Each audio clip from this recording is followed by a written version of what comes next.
Hello friend, देखिए प्रश्नावली 14.1 का है, क्लास 10 का मैथ है। क्वेश्चन नंबर आपका 7वां दिया है। ठीक है, आपका वर्ग अंतराल दिया हुआ है, बारंबारता दिया हुआ है। हम लोग वर्ग चिन्ह निकाल रहे हैं और f(x) का वैल्यू निकाल लिए हैं। देखिए आपका दिया हुआ है 0.00 से आपका दिया हुआ 0.04 आपका दिया गया है। ठीक है, इसी अंतराल में देखिए यहाँ पे आपको ध्यान दीजिए, सबसे बड़ी बात क्या है कि यहाँ 0 है तो यहाँ फिर 4 है।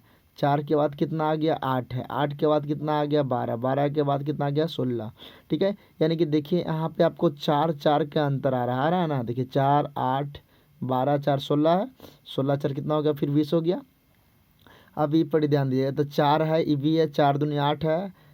8 4 कितना हो गया 12 हो गया। 12 4 16, 16 4 20, 20 4 24 हो गया। देख रहे हैं यहाँ पे आपका पॉइंट दिया हुआ है। आप ध्यान दीजिएगा, यहाँ पे आपको पॉइंट दिया हुआ है। ठीक है, इस जगह पे पॉइंट है, छूट गया था, कोई बात नहीं है।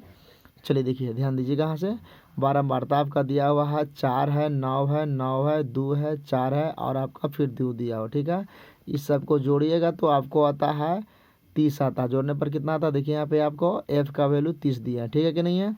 चलिए देखिए, f(x) ज्ञात करने के लिए कुछ नहीं करना है, वर्ग अंतराल जो दिया हुआ है दोनों का जोड़ दीजिए। ठीक है कि नहीं है, तो ये दोनों को हम लोग जोड़ देंगे। जोड़ने के बाद जितना आएगा उससे 2 से भागा दे देंगे। ठीक है, तो 0.00 में 0.04 जोड़ेंगे तो उतना ही 4 आएगा और 4 के आधा करेंगे तो 2 होगा, यानी 0.02 हो गया। चलिए यहाँ लिख दिया ना, 0.02 हो गया। इसी प्रकार से ये दिखा दी 8 4 कितना होता है 12 होता है। 12 के आधा कितना हो गया, तो 12 के आधा 6 होता है। याद ध्यान दीजिए, जब यहाँ 4 4 के अंतराल चल रहा है तो वर्ग चिन्ह में भी 4 4 के अंतराल चलेगा। जितना वर्ग अंतराल में चिन्ह चलेगा उतना ही वर्ग चिन्ह में भी चलते रहेगा। ठीक है कि नहीं है, तो यहाँ 4 का है तो यहाँ भी 4 रहेगा। यहाँ अगर 10 है तो यहाँ भी 10 रहेगा। ठीक है कि नहीं है। चलिए वर्ग चिन्ह में देखिए 4 का अंतराल हम लोग करते हैं। ठीक है, तो 2 दिया हुआ, 2 के फिर 4 जोड़ेंगे तो 6, 6 में 4 जोड़ेंगे तो 10, 10 में 4 जोड़ेंगे तो 14 और 14 में 4 जोड़ेंगे तो 18, 18 में 4 जोड़ेंगे तो 22 आएगा। ठीक है कि नहीं। इसी प्रकार से आप लोग का निकल गया। ये इतना ज़रूरत नहीं है इसका, एक बार निकालने के बाद, ये दोनों का निकालने के बाद ये आप सीधे वर्ग चिन्ह में चलते रहिएगा। ठीक है नहीं है, यहाँ देख लीजिए कितना का अंतराल चल रहा है, उसी तरह से यहाँ भी अंतराल चलते रहेगा। ठीक है, अब देखिए ये दोनों में गुना करेंगे। गुना करने पर कितना आ गया 0.08 आ गया ना है। 4 दूनी 8 ऐसे भी आता है। इसमें फिर गुना करें 9 6 के 54 होता तो 54 लिख दिए। देखिए पॉइंट दिया हुआ तो पॉइंट का छोड़ दीजिए। फिर है 9, 9 में 10 से गुना कर रहे हैं, 9 दही 90 होगा तो आपका 90 लिख दिए हैं। अब देना 14 है, 14 दूनी फिर कितना उठा है 28 होगा, 28 लिख दिए हैं। 18 चौका कितना होता है 72 तो 72 लिख दिए हैं। अब y दूनी कितना होता है 44, 44 लिख दिया। ठीक है, ये दोनों सबको जो ऐड कर दिया, f(x) का सबका जितना है टोटल जोड़ दीजिएगा तो जोड़ने पर आपका वैल्यू आएगा 2 दशमलव आपका दिया हुआ है 96, 2.96 आएगा। कोई दिक्कत है।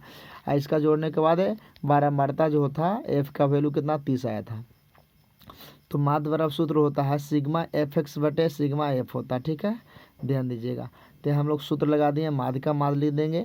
सिग्मा f(x) का वैल्यू देखिए, f(x) का वैल्यू कितना दिया हुआ है, तो f(x) का वैल्यू 2.96 है, तो यहाँ पे 2.96 कर देंगे बटा 30 तक 30 पुट कर देंगे। इसमें 30 से भागा दे दीजिएगा तो आता है आपको 0.0986 आता है। कितना आता है 986 लिखा हुआ है। ध्यान दीजिएगा, यहाँ पे माध्य बराबर आता है 0.09 आपका 86 डॉट डॉट चलते चल जाएगा। ठीक है कि नहीं है। चलिए ये क्वेश्चन नंबर आपका 7 हो गया। चलिए अब इसके बाद हम लोग 8 में चलते हैं। चलिए अगले वीडियो में हम लोग 8 क्वेश्चन नंबर चलेंगे।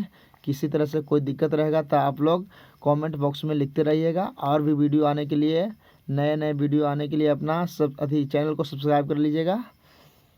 थैंक्स बच्चों।